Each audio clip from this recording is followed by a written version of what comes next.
Praise God. God is good all the time. And all the time, God is good. Kamusta na kayo, mountain movers? Ang Diyos ay mabuti at siya ay patuloy na nagpapala, nagkakaloob ng ating buhay at kalakasan araw-araw. At higit sa lahat, tayo ay kanyang sinasamahan.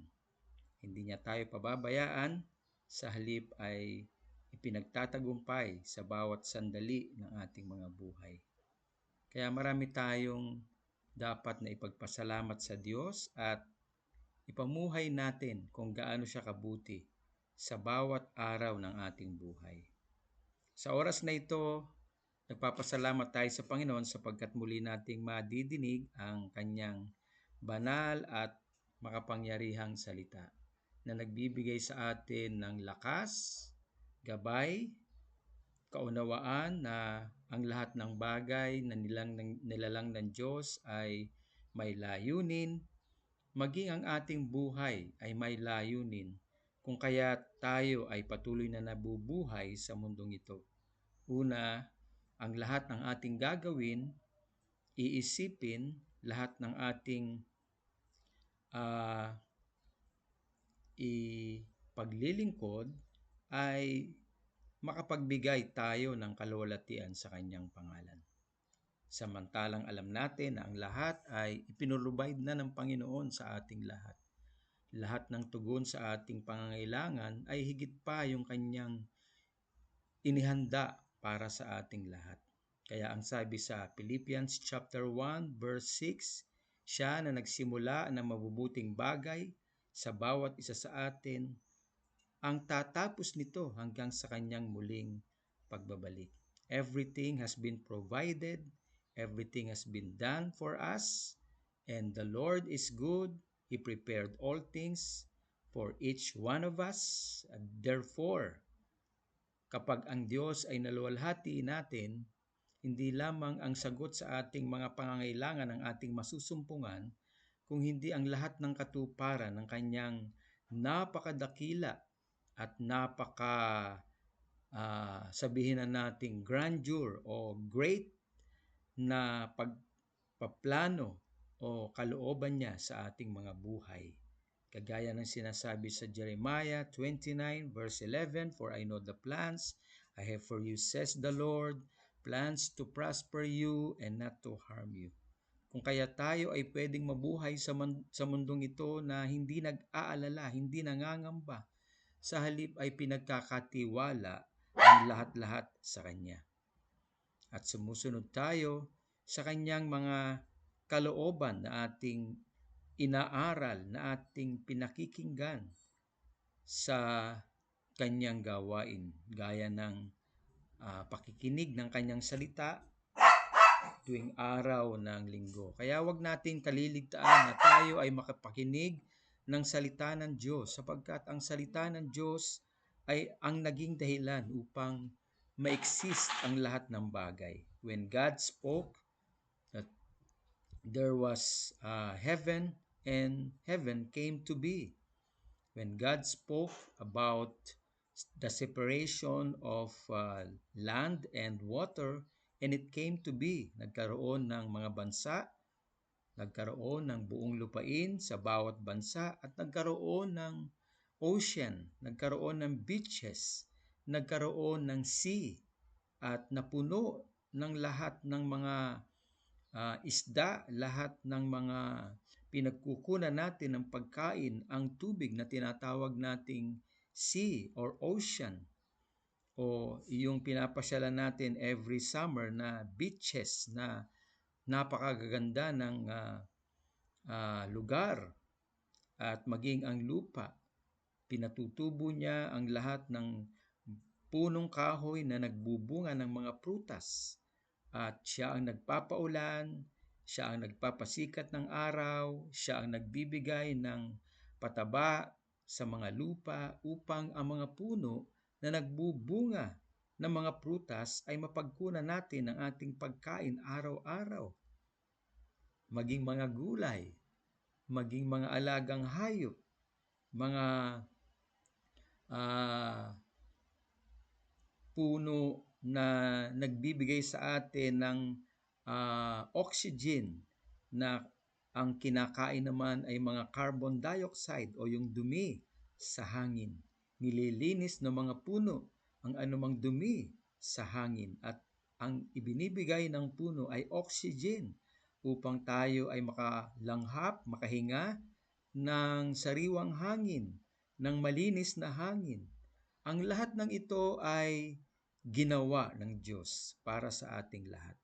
Sapagkat bago pa lamang niya lalangin ang lahat ng naririto sa mundong ito, maging ang mundo, ayon sa Philippians chapter 1 verse 4, He has chosen us. Hinirang niya na tayo, pinili niya na tayo.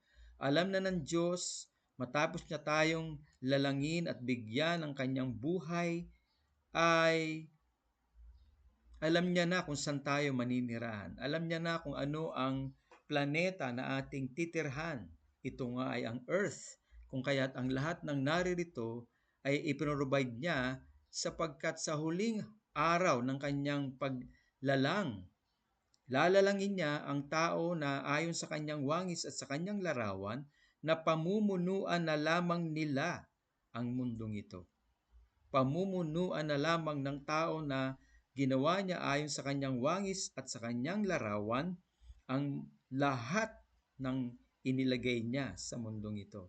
Walang iba kung hindi tayo na kanyang minahal at nilalang ayon sa kanyang wangis at sa kanyang larawan at binigyan niya tayo ng authority and power to become fruitful and to be blessed and to rule over all the works of His hands here on earth. Genesis chapter 1 beginning verse 27 to 28. At ito nga ay ang mundong ito na pinagkatiwala sa atin ng Diyos. So God provided everything for us, so we don't need to worry. Bagamat nagkasala ang tao sa pamamagitan ni Eva at ni Adan at nahiwalay ang tao dahil sa kasalanan, kung kaya't ang sabi ng Isaiah 59 verse 1 and 2, ang kamay niya ay hindi maiksi upang tayo abutin, ang kanyang tenga ay hindi bingi upang tayo pakinggan sa ating mga pananalangin, ngunit ang nagiging dahilan upang hindi niya tayo maabot ng kanyang mapagpalang kamay, upang tayo ay kanyang pagpalain, upang hindi niya tayo madinig sa ating mga hinaing, mga pananalangin, ay ang ating kasalanan.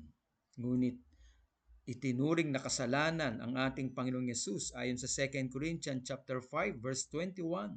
Siya na walang kasalanan ay naging kasalanan, hindi naging makasalanan, kundi kasalanan. Siya ay naging kasalanan sapagkat inako niya ang lahat ng kasalanan ng buong sangkatauhan sa mundong ito. At siya ang namatay sa krus at nagdusa, namatay sa krus para sa ating lahat, upang tayo ng mga makasalanan ay hindi na magdusa at mapahamak pa sa apoy ng impyerno, bagkos tayo ay magkaroon ng buhay na walang hanggan, na nagtitiwala at sumasampalataya sa Kanya, na siya ang Panginoon, Diyos, Hari at uh, bigay ng kaligtasan sa ating lahat.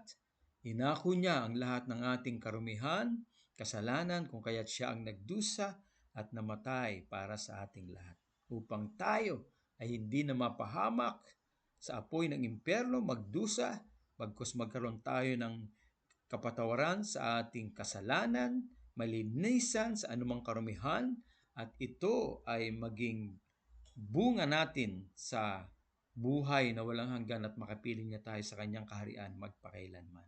2 Corinthians chapter 5 verse 21, 2 Corinthians chapter 8 verse 9 at Galatians chapter 3 verse 13, inako niya ang sumpa, bunga ng kasalanan, upang tayo na nasa ilalim ng sumpa dahil sa ating mga kasalanan ay magkaroon ng tunay na kalayaan. Kung kaya tayo ay wala na sa sumpa ng kasalanan, malaya na tayo sapagkat ang kalayaan ng Panginoong Yesus ang ating kalayaan. Siya ang naging sumpa, hindi lamang naging kasalanan. Siya ay naging sumpa upang ang anumang sumpa sa ating buhay ay wala na at inako niya na ito. At tayo ngayon ay malaya na dahil inako na ng Panginoong Yesus ang lahat ng sumpa. Kung kaya't siya ay nabayubay sa krus ng Kalbaryo, sapagkat ang nababayubay sa krus ng Kalbaryo ay mga sinumpang tao. Malaya na tayo sa anumang sumpa. At ang buhay nating taglay ngayon bilang mga anak ng Diyos ay buhay ng ating Panginoong Jesucristo. Kung kaya't ang sino mang sumasampalataya sa Kanya, ang sabi sa John chapter 1 verse 12, ay tinawag na tunay na anak ng Diyos. Iisa lang ang tunay na anak ng Diyos, walang iba kundi si Jesus. Pero dahil tinanggap natin at kinilala natin si Jesus bilang Panginoon at tagapagligtas, tayo ay tinuring na tunay na mga anak ng Diyos, ng Amang sumasalangit na may gawa ng langit at lupa. At ito ay kapangyarihan. Those to believe, those who put their trust unto the Lord Jesus Christ, God has given them the power to become children of God. Becoming children of God is really a power. And this is our right. What does it mean na ito ang ating right, ito ang ating karapatan? Kung ano ang meron ang Panginoong Yesus bilang tunay na anak ng Diyos na gumawa ng langit at lupa, ay meron tayo. Meron tayo. Ito ang ating karapatan. Meron tayong karapatan na tanggapin ang lahat ng pagpapala na galing sa langit upang mamalas natin dito sa buhay na ito sa lupa. Anumang pagpapala na inilaan ng Diyos sa atin sa pamamagitan ng ating Panginoong Yesus ay may karapatan tayong tanggapin ang lahat ng ito. Kagalingan, kalakasan, katagumpayan, pag-iingat ng Diyos, pagkilos ng Diyos, pagsama ng Diyos, lahat ng ito ay karapatan ng isang tunay na anak sa Ama. Kung kaya tayo ay makapangyarihan sa buhay na ito sapagkat binigyan tayo ng kapangyarihan na tunay na maging anak ng Diyos sa pamamagitan ni Kristo at karapatan nating tanggapin araw-araw ang benepisyo ng Ama sa anak. At tayo ang mga anak. Karapatan nating sabihin sa Ama, Ama, salamat po sa kaligtasan mo. Salamat po sa kalusugan ng pangangatawan. Salamat po sa pag-iingat mo sa aking buhay at pamilya. Salamat po sa pagpo-provide mo sa lahat ng aming mga pangangailangan. Ito man ay pinansyal, ito man ay patnubay ng iyong Espiritu Santo, o katalinuhan, karunungan sa pagdedesisyon, o ito man, Panginoon, ay kalusugan sa aking isipan, mental health, O God. Ito man ay kapayapaan, ito man ay seguridad, ito man ay katiyakan na ako ay nasa iyo at walang magaganap na masama laban sa akin at sa aking mga mahal sa buhay. Ito ay aking karapatan, kung kaya tinatanggap ko ang lahat ng ito sa araw na ito. Kaya palang ngayong, O Diyos, ay nagpapasalamat na ako sa iyong ipinagkaloob na mga dakilang bagay na wala sa mundong ito. Salamat sa kapayapaan, salamat sa kaligtasan, salamat sa karapatan na maging tunay mong anak at mga pagpapalang mula sa langit na hindi masusumpungan ng sinumang tao sa mundong ito. Mga pagpapalang espiritual, pagbabantay at pag-iingat ng mga anghel mo, na kagaya ng sinabi mo sa iyong salita, ang mga anak mo ay binigyan mo ng tagapagbantay ng mga anghel. Hallelujah. Hebrews chapter 1, verse 14, verse 7. For those who inherit salvation, God has given them angels for them to be under guidance, for them to be guided or guarded. Hallelujah. May tagapagbantay, may tagapag-ingat ang mga anak ng Diyos, at ito ang mga tinalagan ng Diyos ng mga anghel sa bawat isa sa atin. Kaya totoo, meron tayong mga guardian angels. Hallelujah. Meron tayong mga tagapag-ingat, tagapagbantay ng mga anghel. Hallelujah.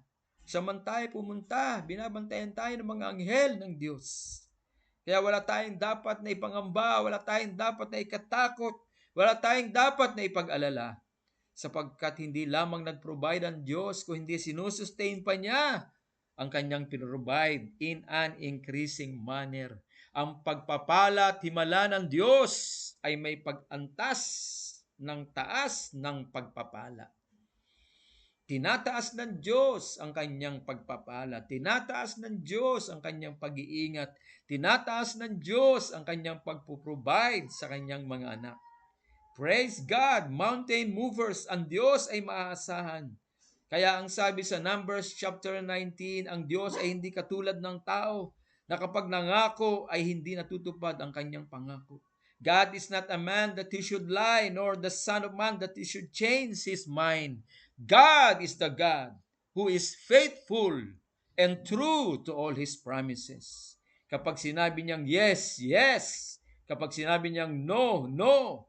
Kapag siya ang nagbukas ng pintuan, walang sino mang makapagsasara nito. Kapag siya ang nagsara ng pintuan, walang sino mang makapagbubukas nito. Ang Diyos ay nasa trono na ating Ama at ang kalooban niya magaganap sa bawat isa sa atin. Ang kalooban niya na himala sa buhay natin at sa buhay ng ating mga mahal sa buhay. Ang kanyang kalakasan, ang kanyang patnubay, ang kanyang pag-iingat, ang kanyang gabay, ang kanyang karunungan o katalinuhan, ang kanyang kapangyarihan at presensya sa buhay natin. Ang sabi niya sa Hebrews chapter 13 verse 5, I will never leave you nor forsake you until the end of this age. Hallelujah! Hindi kita iiwan, hindi kita iiwan. 5 times negative, hindi kita iiwan, hindi kita iiwan, hindi kita iiwan. Hindi kita pababayaan, hindi kita pababayaan, hindi kita pababayaan, hindi kita pababayaan, hindi kita pababayaan. Ano man ang pinagdadaanan mo sa buhay na ito, hindi ka pababayaan ng Diyos. Ano man ang nararanasan mo sa buhay na ito, hindi ka niya iiwan at pababayaan. Magtatagumpay ka, anumang tukso, anumang hamon sa buhay na ito, na yung pinagdaraanan, magtiwala ka sa Diyos, sapagkat hindi ka niya iiwan, hindi ka niya pababayaan.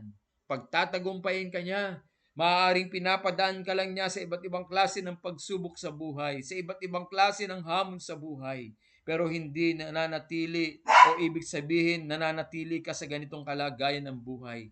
Maaaring sinusubukan lang ng Diyos ang iyong katatagan. Maaaring tinitingnan lang ng Diyos kung ano ang laman ng puso mo, kung talagang siya ay mahal mo o ang mahal mo ay ang mga bagay-bagay sa mundong ito. Pinupurify lamang ng Diyos ang iyong puso't isipan at iniaalay niya ang iyong buhay na siya lamang ang iyong mahalin, na siya lamang ang iyong paglingkuran, na mahalin ng buong puso't isip, lakas at kaluluwa. Kagaya ng sinasabi sa Deuteronomy chapter 6 verse 5, love the Lord your God with all your heart, with all your mind, and with all your strength. Love the Lord your God with all your heart, with all your mind, and with all your strength. We should love God with all of our heart, with all of our mind, with all of our strength. Dapat ang number 1 sa puso natin at isip, walang iba kundi ang Diyos. Siya ang una nating mahalin sapagkat siya ang tunay na nagmahal at una tigit sa lahat sa ating mga buhay. Kaya ang sabi ng Romans chapter 5 verse 8, for God demonstrated His love towards you and me. When we were yet sinners, Christ died for us. Nung tayo mga makasalanan pa, dahil na mahal tayo ng Diyos, hallelujah, ay ibinigay niya ng kanyang bugtong na anak na si Jesus para sa ating lahat. Siya ang nabayubay sa krus,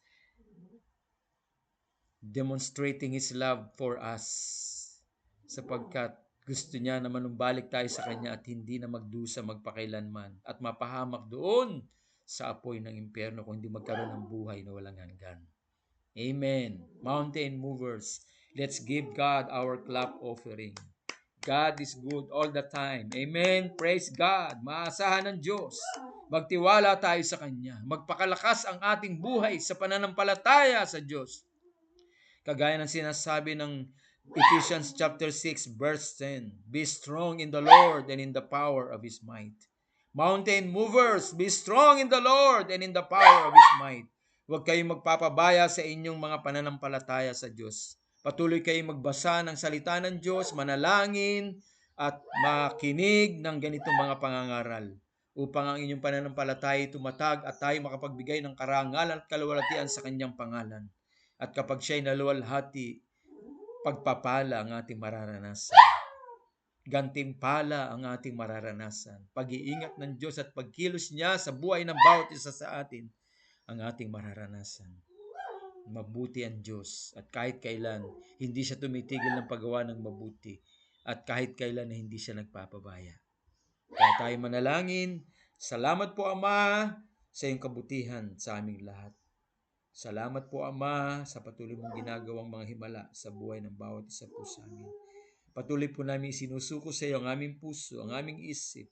Sinusurrender sa inyo ang aming kalooban. Patuloy kayo po ang maluwalhati sa lahat ng aming sasabihin, sa lahat ng ititingin ng aming mga mata, sa lahat ng aming gagawin. We totally surrender our life to you, O God, Jesus.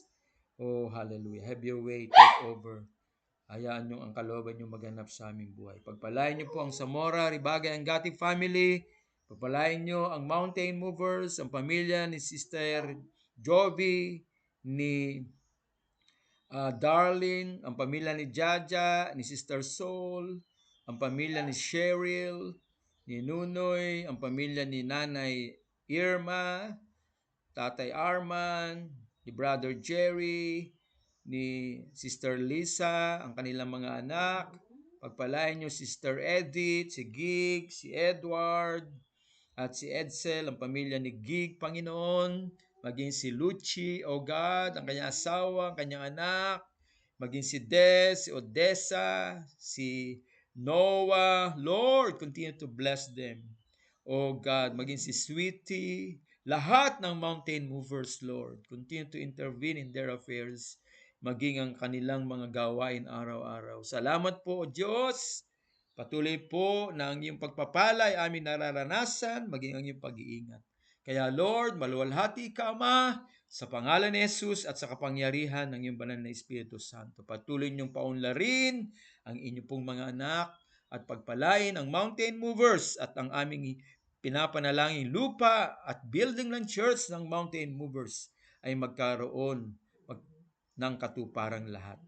Salamat po o Diyos. Maging si Amel, si Nining, si Nunoy, si Fidel, si Weng, ang mga kapatid ko at mga pamangkin, patuloy niyo pong gabayan. Maging ako, si Pastora Mean, at si Grace and Joy, O God.